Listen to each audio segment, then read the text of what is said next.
మినహాయింపు కాదు అనే విషయాన్ని మనం ఇక్కడి నుంచే ప్రూవ్ చేయాలనే విషయాన్ని కూడా మీ అందరికీ తెలియజేస్తూ మరొకసారి ఈ అవకాశం ఇచ్చినటువంటి పెద్దలందరికీ కూడా ధన్యవాదాలు తెలియజేస్తూ ముగిస్తున్నాను. జై తెలంగాణ. కొద్దిగా గట్టిగానే ఉంటుంది. కేసీఆర్ గారి నాయకత్వం, కేసీఆర్ గారి నాయకత్వం. జై తెలంగాణ. ధన్యవాదాలు.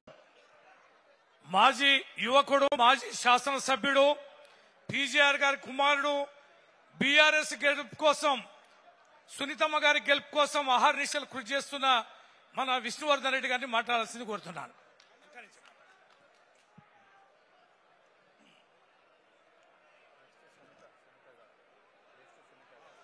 కేటీఆర్ అన్న గారికి, మరి హరీష్ రావు అన్న గారికి, వేదికపై ఉన్న పెద్దలందరికీ, మరి సోహెల్ భాయ్ గారికి, మరి జూబ్లీహిల్స్ కాన్స్టిట్యున్సీలో 7 డివిజన్లు ఈ పరిస్థితి బైపోల్ ఎలక్షన్ వస్తుందని, బై ఎలక్షన్ వస్తుందని మేము ఎప్పుడు కళ్ళలో కూడా ఊహించుకోలే.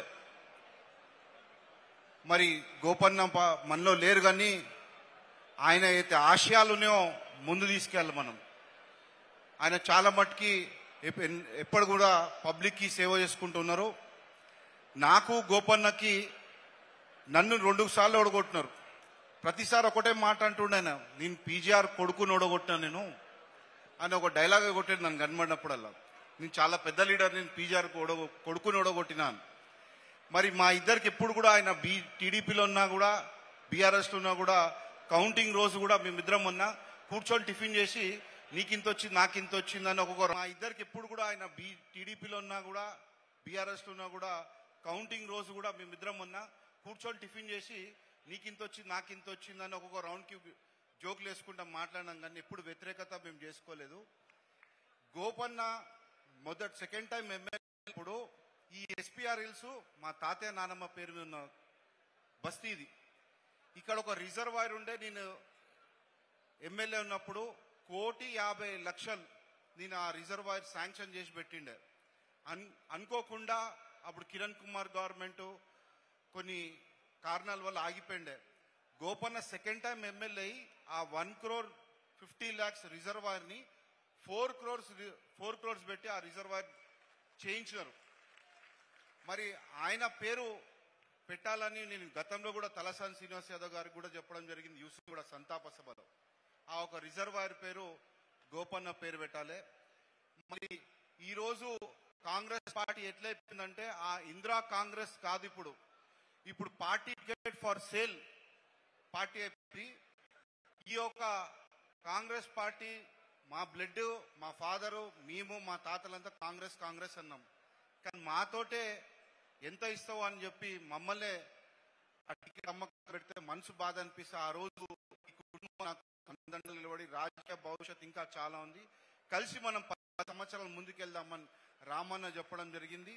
అదేవిధంగా సేవ చేయడానికి ముందుకు వచ్చిన, ఒకవేళ గోపన్న ఉంటే వచ్చే డీలిమిటేషన్లో లేకపోతే గోపన్న కన్విన్స్ చేసో నేను ఎమ్మెల్యే అవుతుండన్నా.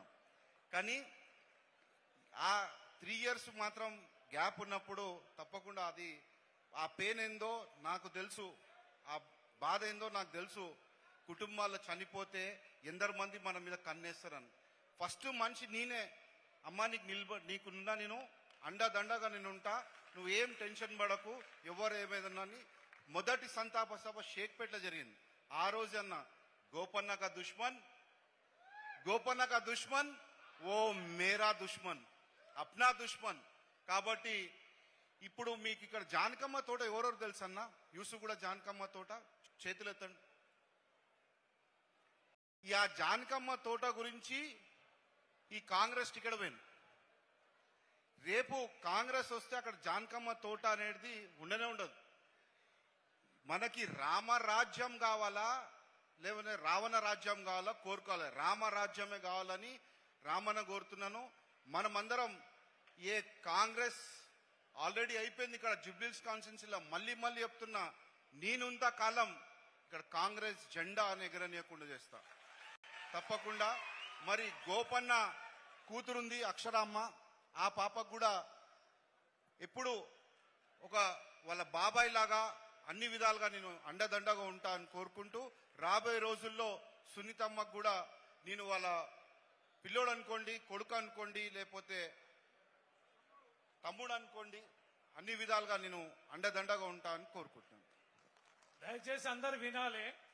సునీత గారు మాట్లాడతారు, క్యాండిడేట్ మన అభ్యర్థి గారు. ఇప్పుడు తర్వాత తలసాని గారు, హరీష్ అన్న గారు, కేటీఆర్ గారు వీరే మాట్లాడేది.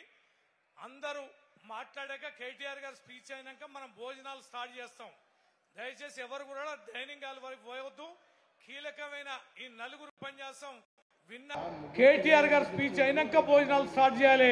అంత మేరకి ఏ రకంగా కూడా స్టార్ట్ చేయొద్దని మనవి చేస్తూ, గౌరవనీయులు మన బీఆర్ఎస్ పార్టీ అభ్యర్థి మాగంటి గోపీనాథ్ గారి సతీమణి, మనందరి ఆశాజ్యోతి, యావత్ తెలంగాణ వారి గెలుపుల కోసం బీఆర్ఎస్ 60 లక్షల క్యాడర్ ఎదురు చూస్తున్నారు.